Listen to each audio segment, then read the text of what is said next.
Welcome to the Ned Group Investments Quarterly Briefing, where we profile some of the interesting takeouts from our recent fund manager workshop with our local best-of-breed managers. To hear the full fund manager presentations, or for more information about our funds, visit the Ned Group Investments website, or access more of our content via LinkedIn, YouTube, or our podcast channel.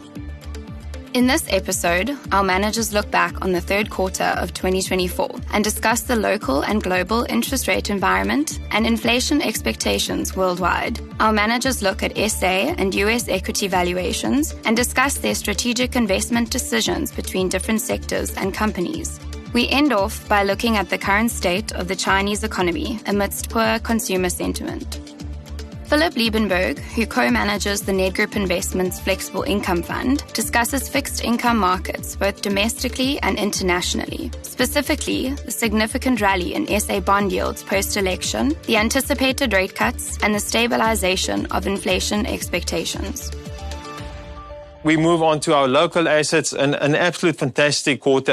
Admittedly, SA bonds and fixed income and generally SA assets were on the cheaper side with the elections and the government of national unity. That was a catalyst for a big rally in SA assets. You can see there our bond yields rallied about 1.5% in yield terms from what we saw kind of in May this year. Bonds, as you can see there, all across the curve did exceptionally well. Now, if you take that further and you back calculate the implied country risk premium, we had a fair value of around 4%. It went as high as 4.5% pre-election, and then we had a massive rally. Like I said, a catalyst was kind of more stability, hope for local fiscal consolidation, kind of curbing the debt load of SOEs, better governance, etc., on the back of the China stimulus and the Fed cutting. We saw our local bonds or the country risk premium actually coming down to below 3.5% and nearly touching 3%. We believe that given the positive news we had out of the election, that fair value should be now closer to 3.5%, which also means our bond market probably actually did a little bit better than expected.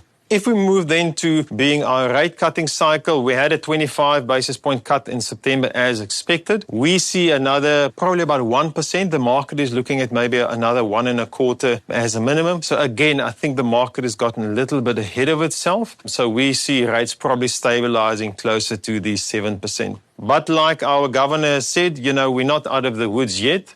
We're a small open economy, so any inflation shocks could be an issue. But the last thing I think we see at this point in time and the market is inflation running away. If you look at the predictions, even the SARB has cut back their 2025 inflation expectations from about 4.6% to closer to 4%. And we have seen they're making a lot of noises to make sure we're actually getting our inflation target. They're hell-bent and actually see if they can lower that closer to 4.5% and even probably below 4%. So we'll see how that all pans out. But inflation is not an issue at this point in time. Base effects will take inflation, in the low single digits of about 3% and then going back up to about 4%. But we don't have an inflation problem at this point in time. I think the other thing which is coupled to, SA Inc. and the good news would be the Rand. The Rand has been traditionally a bit weaker. Obviously, that's on the back of, I think higher local debt levels, poor service delivery, poor growth prospects, etc. Some of that obviously reversed with the election outcome and with flows. And we actually see the Rand now gone back to what we perceive as a little bit closer to a fair value.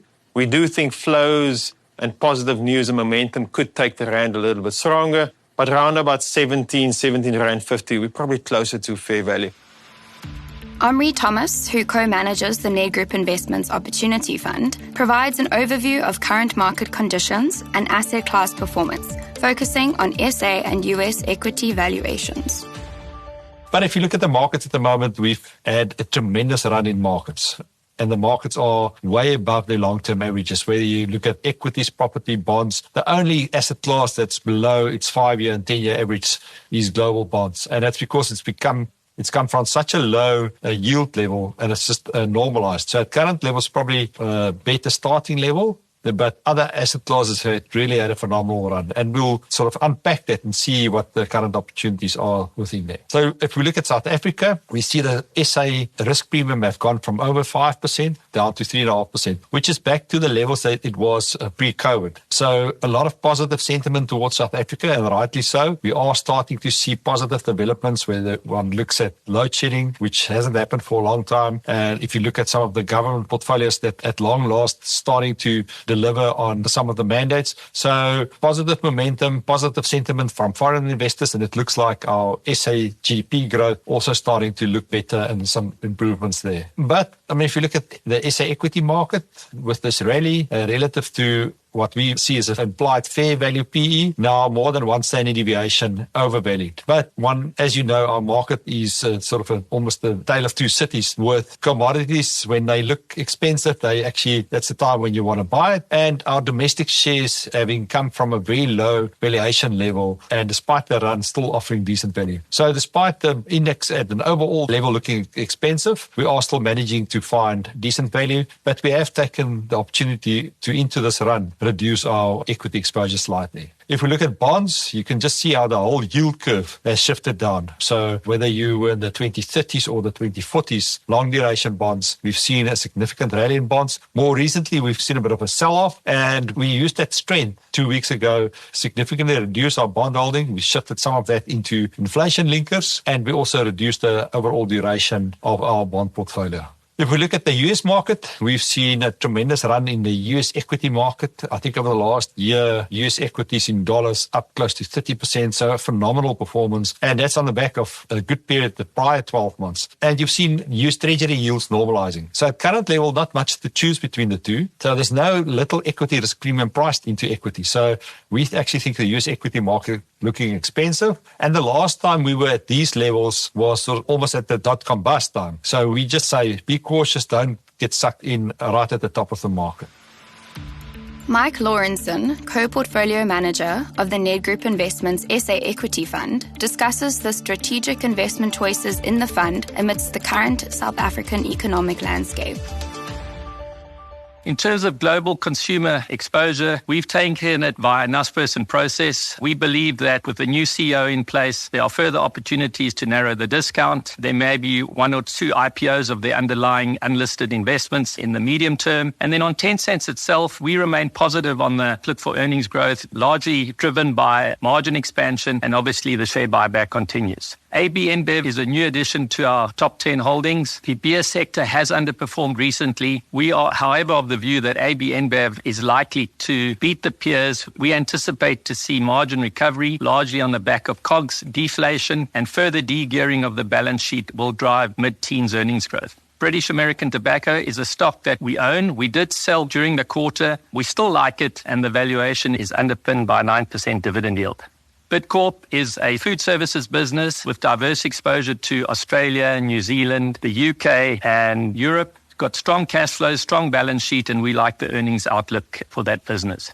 In terms of our South African exposure, we've taken it via SA Financials. We like the valuations. We like the dividend yields. We think that the declining interest rate environment that we're expecting should be positive for banks. And there, our big holdings are ABSA and FirstRand. And then we've taken selective exposure in the insurers via Sanlam and Momentum. Some other South African stocks that we own, we've obviously owned Foschini and Motors for a while, but we've recently added in the last quarter to both Woolworths, Bidvest and Remgro. We think all of these stocks should benefit from any uptick in the SA macro environment. And then finally, looking at our resource exposure, we remain overweight Anglo-American. We believe that its exposure to the 3 of the top 10 copper mines in the world, it's a commodity. We think that over the medium term, the supply growth is likely to be constrained, while demand is likely to surprise on the upside over that same period. We also own AngloGold, which in our view is the most attractive in terms of valuation, expectations around production growth and unit cost growth going forward.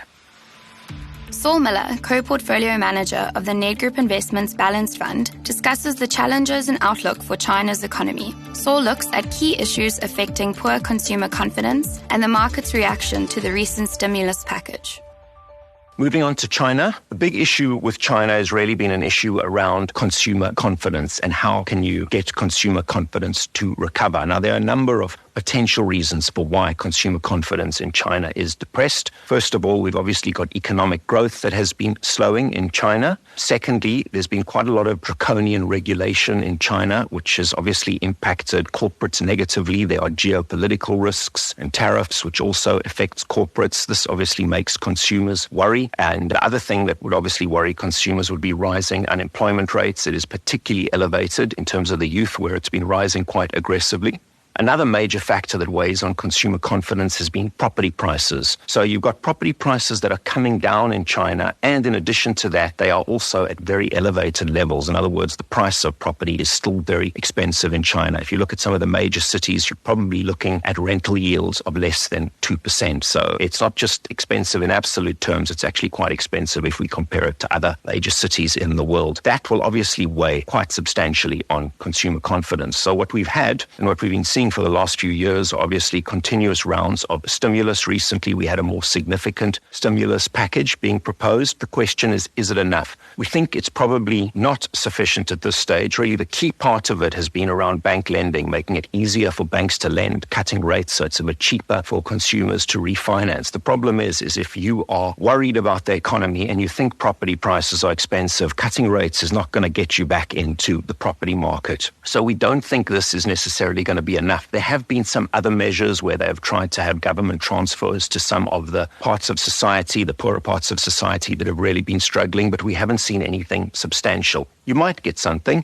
Maybe we get something in terms of healthcare or in terms of pensions. But even if we did get a significant stimulus there, it still isn't clear that consumers would want to start spending again. They might just still continue to save as they have been doing. So we think markets have overreacted to this stimulus package that was recently announced. I just have two further slides on China that I just want to touch on. I spoke about property and the fact that property prices are quite elevated.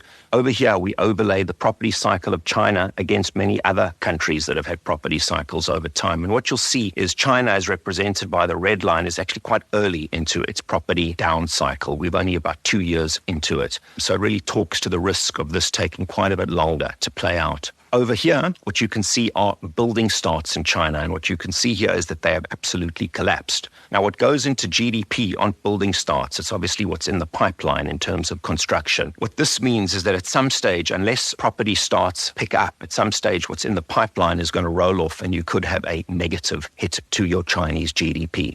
Over here, you can see the Chinese market is represented by the MSCI, their various indices. You'll see a similar story, which is really one where we had a substantial recovery in the market post that stimulus announcement, and we kind of went to fair value. So we actually used this as an opportunity to reduce some of our China exposure, which would really be via the likes of a Naspers and a Prosus. You also saw a run in some of the commodity prices, which we also felt was a little bit unjustified, given that the stimulus package wasn't really so much around fixed investment, and those rises or increases in property prices were very positive for some of the diversified miners. So they rallied quite strongly, and we reduced our exposure a bit there as a result.